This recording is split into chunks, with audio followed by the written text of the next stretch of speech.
한국이 세계 최초로 수직 이륙, VR, 비행 기술을 독자 개발했다. 중국 정부는 한국의 단독 기술력에 충격을 받으며 강한 우려를 표했다.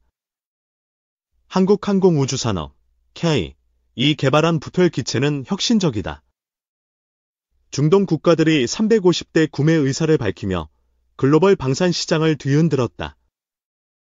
VTOL 기체는 활주로 없이 이착륙 가능하다. 한국은 F-35B와 같은 기존 기술을 뛰어넘는 성능을 구현했다. 중국 외교부는 한국의 군사적 도발이라 비판했다.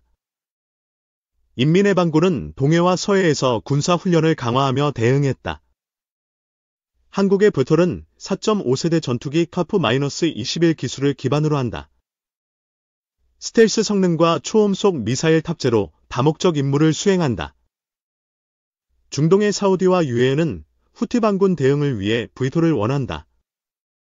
350대 주문은 20조 원 규모의 경제 효과를 낸다. 한국은 VTOL 개발에 3조 원을 투자했다.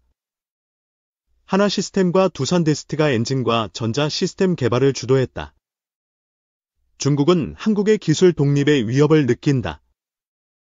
인민일보는 한국의 VTOL의 지역 안보를 위협한다고 보도했다. 미국은 한국의 VTOL 기술을 높이 평가했다. 미 국방부는 기술 협력과 인도태평양 전략 통합을 제안했다. VTOL 기체는 10km 고도에서 초음속 비행이 가능하다. 500km 사거리 공대지 미사일로 정밀 타격을 수행한다. 한국은 VTOL을 울릉공항과 독도에 배치할 계획이다. 이는 동해에서 중국과 일본의 위협을 견제한다. 중국은 동해에서 잠수함과 군함을 추가 배치했다. 한국의 VTOL 배치를 감시하며 군사적 압박을 가했다. 사우디는 한국과 6세대 전투기 공동 개발을 논의한다. VTOL 구매는 중동 방산 협력의 첫걸음으로 평가된다. 한국의 VTOL은 AI 기반 자동 목표 추적 시스템을 갖췄다. 이는 인간의 반응 속도를 초월하는 정밀성을 제공한다. 중국 네티즌들은 한국이 중국을 위협한다며 반한 감정을 표출했다. SNS에서 한국 기술에 대한 비판이 확산되었다. 미국은 한국 VTOL을 내투 훈련에 통합할 계획이다. 영국과 프랑스는 기술 이전 협상을 요청했다. 한국은 VTOL 생산을 위해 스마트 팩토리를 구축했다. 연간 50대 생산으로 중동 수요를 충족시킬 전망이다. 중국은 VTOL 개발을 유엔 안보리에 제소할 의사를 밝혔다. 하지만 미국의 지지로 제재 가능성은 낮다. VTOL은 태양광과 전력망으로 작동한다. 친환경 기술로 운영비를 기존 전투기의 3분의 1로 줄였다. 한국은 VTOL을 글로벌 방산허브로 육성한다. 사우디 외에 카타르와 바레인도 구매 의사를 밝혔다. 중국은 서해에서 민간 어선을 동원해 시위를 벌였다. 이는 한국의 VTOL 배치에 대한 간접적 반발로 보인다. 한국 해경은 어선 단속에 VTOL의 레이저 센서를 활용했다. 비파괴적 감시로 중국 어선의 불법 조업을 차단했다. VTOL은 악천후에서도 99% 명중률을 유지한다. 독도의 강풍과 안개 속에서도 안정적 작전이 가능하다. 미국은 한국에 첨단 레이더를 제공했다. VTOL과 연동해 중국의 군사 움직임을 실시간으로 탐지한다. 한국은 VTOL을 카프-21과 통합 운용한다. 요 무인 복합 비행으로 6세대 전투기 수준의 전투력을 구현한다. 중국은 경제 제재 가능성을 언급했다. 한국은 동남아와 유럽으로 수출을 다변화하며 대응 전략을 세웠다. VTOL은 초음속 드론 요격이 가능하다. 중국의 스텔스 드론과 일본의 SM-3 미사일에 대한 억지력을 제공한다. 한국은 VTOL 개발로 15만 개 일자리를 창출했다. 방산 산업의 경제적 파급 효과가 지역 경제를 활성화한다. 미국은 VTOL을 인도태평양 전략의 핵심 자산으로 지정했다. 한미 동맹은 기술 협력으로 더욱 강화되었다. 중국은 VTOL 배치를 계기로 한국산 제품 관세를 인상했다. 한국은 WTO 제소를 통해 대응에 나섰다. 부톨은 독도의 생태계를 보호하며 작동한다. 비파괴적 요격으로 환경 훼손 없이 방어가 가능하다. 한국은 부톨 수출로 30조 원의 경제 효과를 기대한다. 이는 글로벌 방산 시장에서의 경쟁력을 높인다. 미국은 울릉공항에서 부톨 합동 훈련을 계획한다. 이는 중국과 일본의 군사적 위협에 대한 강력한 신호다. 중국은 동해에서 군사훈련 규모를 확대했다. 부톨 배치에 대한 무력 과시로 긴장이 고조되었다. 한국은 바돌 사이버 방어 시스템을 구축했다. 중국의 해킹 시도를 차단하며 기체 안정성을 확보했다. 부톨은 공대함 미사일로 해상 타격이 가능하다. 중국 해군의 동해 진출을 억제하는 핵심 전력이다. 한국은 부톨을 6세대 전투기 개발의 테스트베드로 활용한다. 하나에어로스페이스가 차세대 엔진을 개발한다. 중국은 부톨 문제를 한중 정상회담 의제로 제안했다. 한국은 자국 주권을 양보하지 않는 단호한 입장을 밝혔다. 부톨은 관광 활성화에도 기여한다. 울릉공항은 군사기지와 관광허브로 동시에 발전할 전망이다. 한국은 부톨 생산 단가를 800억 원으로 낮췄다. F-35B 대비 절반 이하의 비용으로 경쟁력을 확보했다. 미국은 부톨을 글로벌 에너지 안보의 핵심으로 평가했다. 한국과의 협력은 동맹의 새로운 축이 된다. 중국은 부톨 배치를 계기로 동해 잠수함 활동을 늘렸다. 한국의 감시망을 뚫으려는 전략으로 보인다. 한국은 부톨로 동해 탐색구조 임무를 강화한다. 헬리콥터와의 합동작전으로 신속 대응이 가능하다. 부톨은 24시간 작전이 가능한 전력망을 갖췄다. 태양광과 풍력으로 안정적 운영을 보장한다. 한국은 부톨로 에너지 안보를 강화한다. 중동 의존도를 줄이며 자립형 방산 체계를 구축한다. 미국은 부톨을 내도 동맹국에 소개했다. 독일과 이탈리아가 구매 의사를 밝히며 협상이 시작되었다. 중국은 부톨 배치를 국제 여론전으로 대응했다. 한국은 국제해양법에 기반한 정당성을 강조했다.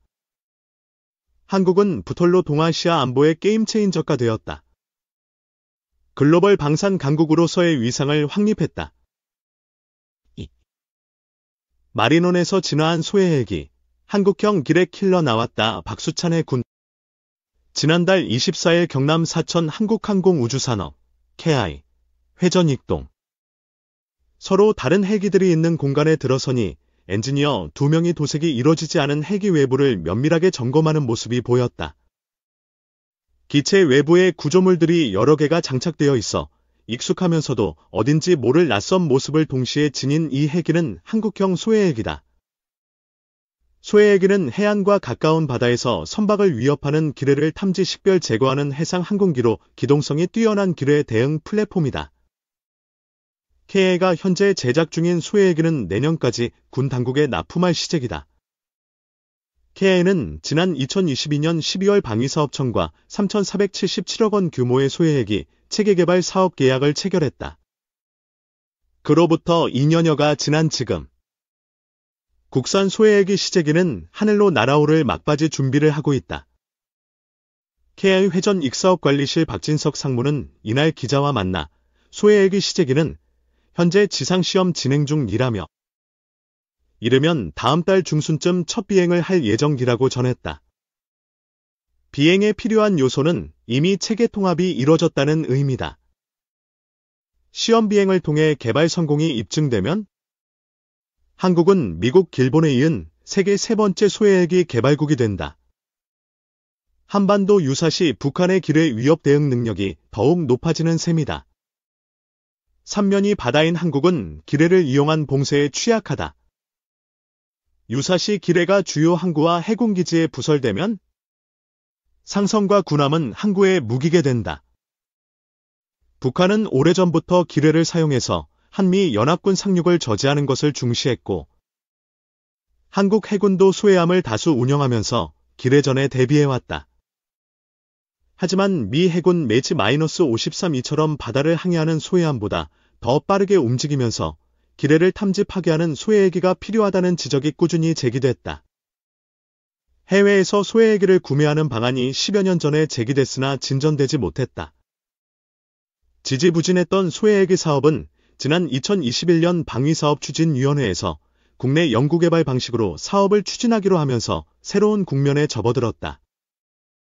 이후 한국과학기술기획평가원의 사업 타당성 조사를 거쳐 지난 2022년 K가 체계개발 계약을 체결하고 본격적인 개발에 들어갔다.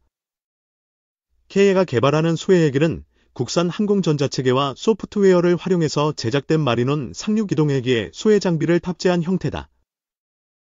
미 해군이 매치-60 해상작전헬기에 수해 장비를 장착한 것과 유사하다.